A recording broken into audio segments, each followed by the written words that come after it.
इसीलिए कल प्रधानमंत्री मोदी ने नॉर्थ ईस्ट के राज्यों के मुख्यमंत्रियों के साथ मीटिंग की और अब 16 जुलाई को प्रधानमंत्री एक और बैठक करने जा रहे हैं जिसमें 6 राज्यों के मुख्यमंत्री होंगे। ये राज्य हैं तमिलनाडु, आंध्र प्रदेश, कर्नाटक, ओडिशा, महाराष्ट्र और केरल।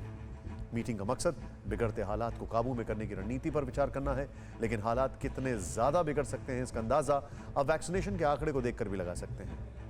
देश में करीब 22% आबादी को अब तक वैक्सीन की कम से कम 1 डोज लग चुकी है, जबकि दोनों डोज लगने वालों की संख्या 5.25% है, जो कि बहुत कम है।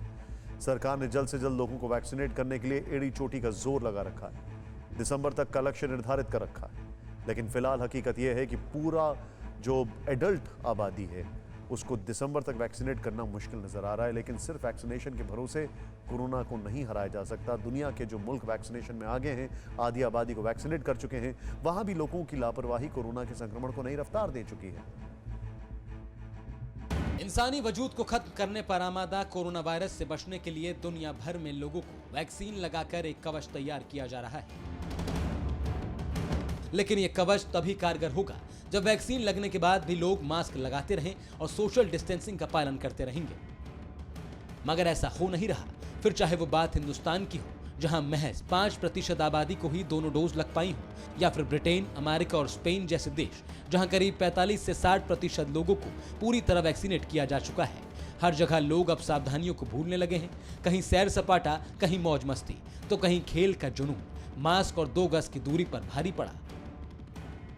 ब्रिटेन की बात करें तो 4 दिन बाद मास्क फ्री हो जाएगा, तमाम पाबंदियां हटा ली जाएंगी, क्योंकि ब्रिटेन में 51% से अधिक आबादी को 2 डोज और 68% आबादी को कम से कम 1 डोज लग चुका है। लेकिन इसके बावजूद नए केस आने का सिलसिला थम नहीं रहा। 13 जुलाई को ब्रिटेन में 36,500 से भी अधिक नए केस सामने आए, जो पिछले करीब 6 महीने में सबसे अधिक थे। पिछले 7 दिन से लगातार 30,000 से अधिक नए केस मिले हैं। The academy of medical royal college ने चेताया कि अब भी अगर लॉकडाउन में ढील दी गई तो हालात सुधरने के बजाय बिगड़ जाएंगे। बीते दिनों यूरो कप के दौरान लोग जिंदगी की फिक्र छोड़कर जिस तरह खेल के खुमार में डूबे दिखे, उसने ब्रिटेन में वायरस के विस्फोट की और विकराल होने की आशंकाओं को प्रबल कर दिया है। हालात स्पेन में भी आउट ऑफ कंट्रोल होते दिख रहे हैं, जहां करीब 45% आबादी को दोनों डोज दिए जा चुके हैं। वहीं 59% आबादी कम से कम 1 डोज ले चुकी है। इसके बाद भी पिछले हफ्ते पॉजिटिविटी रेट दोगुना हो गया। 13 जुलाई को यहां करीब 44,000 नए केस रिपोर्ट हुए, जिसने अब तक के सारे रिकॉर्ड तोड़ दिए। स्पेन में सबसे ज्यादा 34,378 केस 15 जनवरी को सामने आए थे।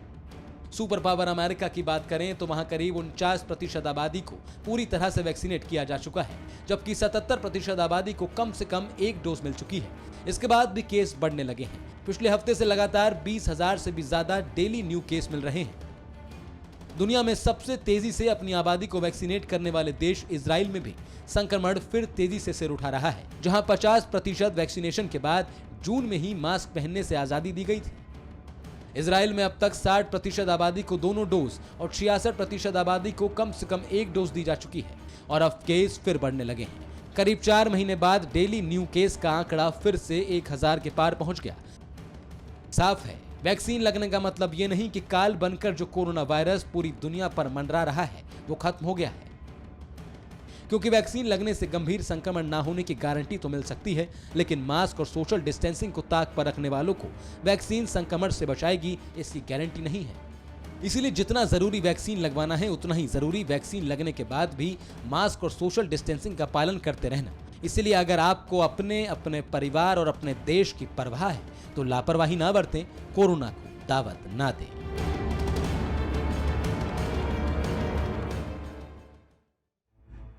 आपको एक जानकारी देना बहुत जरूरी है कि अगर क्या वो पॉजिटिविटी रेट होता है जब समझा जाए कि कोरोना जो है वो कंट्रोल में आ रहा है। अगर देश में पॉजिटिविटी रेट 5% से नीचे है ऑन एन एवरेज पूरे देश में, हर स्टेट के अंदर, तो ऐसा लगता है कि कोरोना कंट्रोल में आ रहा है। लेकिन अगर ये 5% से ऊपर जाता है कहीं पर भी, तो वहां पर कोरोना कंट्रोल में नहीं है। ये एक स्टैंडर्ड WHO का प्रोटोकॉल है। एक तरफ तो तेजी से वैक्सीनेशन करने वाले मुल्कों में तेजी से संक्रमण बढ़ रहा है, तो दूसरी ओर बड़ों का वैक्सीन लगने से बच्चों में संक्रमण का खतरा बढ़ रहा है। मशहूर विज्ञान पत्रिका नेचर में छपी एक रिपोर्ट में बताया गया कि इजराइल में सबसे ज्यादा आबादी को वैक्सीनेट किया गया, लेकिन कोरोना के मामलों पर नजर दौड़ाई जाए तो वहां 50% से अधिक संक्रमित होने वालों में 19 साल या उससे कम उम्र के बच्चे शामिल हैं। करीब 12% मामलों में संक्रमितों की उम्र 9 साल तक की है। 39% से ज़्यादा संक्रमित 10 से 19 साल के उम्र के बच्चे हैं। इसीलिए साफ है कि बहुत ज़्यादा एहतियात की ज़रूरत है, और ये ज़रूरत इसलिए भी बढ़ जाती है क्योंकि डेल्टा वेरिएंट को लेकर एक नया और डराने वाला खुलासा हुआ है। एक स्टडी में पता चला है कि डेल्टा वेरिएंट नेचुरल एंटीबॉडी और वैक्सीनेशन से बनी एंटीबॉडी दोनों को बाईपास कर सकता है, यानी चकमा दे सकता है। ये स्टडी दिल्ली के institute of liver and biliary sciences में हेल्थ केयर वर्कर्स पर हुई। स्टडी में पाया गया कि 10% हेल्थ केयर वर्कर्स वैक्सीन लगवाने के बाद भी संक्रमित हुए।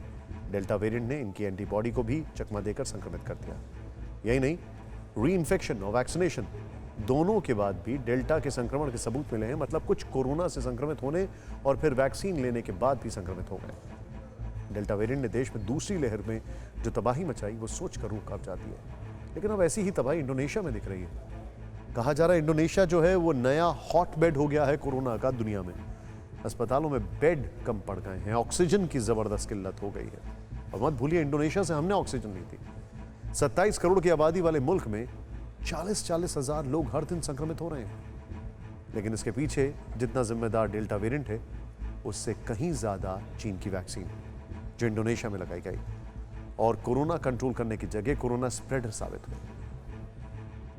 चले तो चांद तक, नहीं तो शाम तक। चीन के सामान के बारे में यही कहा जाता है, मतलब उसकी कोई गारंटी नहीं होती। और यही हाल चीन की कोरोना वैक्सीन का भी। चीन ने कोरोना की वैक्सीन बनाई और पूरी दुनिया में अपनी काबिलियत का ढिंढोरा पीटा। कई मुल्क उसके झांसे में आ भी गए, लेकिन अब सबको पता चल गया है कि चाइनीज वैक्सीन किसी कूड़े से कम नहीं। इस पर लेटेस्ट मोहर लगाई इंडोनेशिया में बिगड़े हालातों ने, जिसके पीछे लोगों की लापरवाही के साथ साथ चाइनीज वैक्सीन भी बड़ी वजह बताई जा रही है। इंडोनेशिया में चीन की सिनोवैक वैक्सीन लगाई जा रही। अब तक वहां करीब 5.5% आबादी को ही पूरी तरह वैक्सीनेट किया जा चुका है, यानी दोनों डोज लग चुकी है। लेकिन चीनी टीका लगवाने का खामियाजा पूरे देश को भुगतना पड़ रहा है। चीन की वैक्सीन के धोखे ने कोरोना के खिलाफ इंडोनेशिया की जंग को कमजोर कर दिया है। चीन की वैक्सीन कोरोना वायरस के खिलाफ कम असरदार है और इंडोनेशिया में एफिकेसी वाली यही वैक्सीन लगाई गई। इससे हुआ ये कि वो लोग जिन्होंने चीनी वैक्सीन को जादू की छड़ी समझकर लगवा लिया था, वो बेफिक्र हो गए। लेकिन हकीकत में उनका वैक्सीन लगवाना वैक्सीन नहीं लगवाने जैसा था, क्योंकि उनमें से ज्यादातर लोग न सिर्फ खुद संक्रमित हुए, बल्कि वैक्सीन लगने के गुमान में बेफिक्र होकर घूमते रहे और बाकी लोगों को संक्रमित भी कर दिया। चाइनीज वैक्सीन से इंडोनेशिया में हालात और बदतर कैसे हो रहे हैं, अभी ये समझ। इंडोनेशिया में सभी हेल्थ और फ्रंटलाइन वर्कर्स को सिनोवैक लगाई गई, लेकिन वैक्सीन के कम असरदार होने की वजह से डॉक्टर समेत तमाम हेल्थ वर्कर्स भी तेजी से संक्रमित हो रहे हैं और मौत का शिकार हो रहे हैं। 2 हफ्तों में सिनोवैक वैक्सीन लगवाने वाले 358 हेल्थ वर्कर्स संक्रमित हुए हैं। इसका असर ये हो रहा है कि इंडोनेशिया के अस्पतालों में बेड, ऑक्सीजन की कमी के साथ साथ डॉक्टरों की कमी होनी भी शुरू हो गई, जिससे हालात और भयावह हो गए हैं। सबसे बड़ा सवाल तो यह है कि सिनोवैक की एफिकेसी जो थी वो ट्रायल्स में 50% थी और WHO ने इसको अप्रूवल दे दिया। और इंडोनेशिया जैसे मुल्क जिसने सबसे अच्छे तरीके से कोरोना को कंट्रोल किया था, वो सिनोवैक का इस्तेमाल करता है, क्योंकि वैक्सीनेशन भी इंडोनेशिया में सबसे तेजी से आगे बढ़ाया जा रहा था, इजराइल और कुछ और कंट्रीज के बाद। इंडोनेशिया को समझ में आ गया है कि उसने चीन पर और उसकी वैक्सीन पर भरोसा करके कितनी बड़ी भूल कर दी। इसीलिए अब इंडोनेशिया ने बूस्टर डोज में अमेरिकी कंपनी मॉडर्ना की वैक्सीन लगाने का फैसला किया है। इस बीच कोरोना संक्रमण ठीक हो जाने के बाद भी होने वाली दिक्कतों को लेकर कुछ सर्वे सामने आए हैं। ये सर्वे भारत में हुए हैं, जिनके मुताबिक 40% मरीज लॉन्ग कोविड के लक्षणों की समस्या का सामना कर रहे हैं। लॉन्ग कोविड 32% में ठीक होने के 3 माह बाद भी लॉन्ग कोविड के लक्षण मौजूद हैं। 11% लोगों में 9 से 12 महीने बाद भी कोई ना कोई लक्षण बने हुए हैं। इनमें थकावट, सुस्ती, पेट में परेशानी, सांस लेने में दिक्कत शामिल है। नींद ना आना, डिप्रेशन, चिंता और याददाश्त कमजोर होना भी लॉन्ग कोविड के लक्षणों में दिख रहा है। साफ है कि जितनी जरूरी कोरोना से लड़ाई है, उतनी ही जरूरी संक्रमण के बाद मरीजों की देखभाल। इसीलिए स्वास्थ्य मंत्रालय ने एक विशेषज्ञों का जो समूह है वो गठित किया गया है, जो कोरोना संक्रमण से रिकवर होने के बाद देखरेख के लिए दिशा निर्देश तय करेगा। फिक्र आपकी, सोमवार से शुक्रवार रात 9 बजे सिर्फ TV9 भारतवर्ष पर।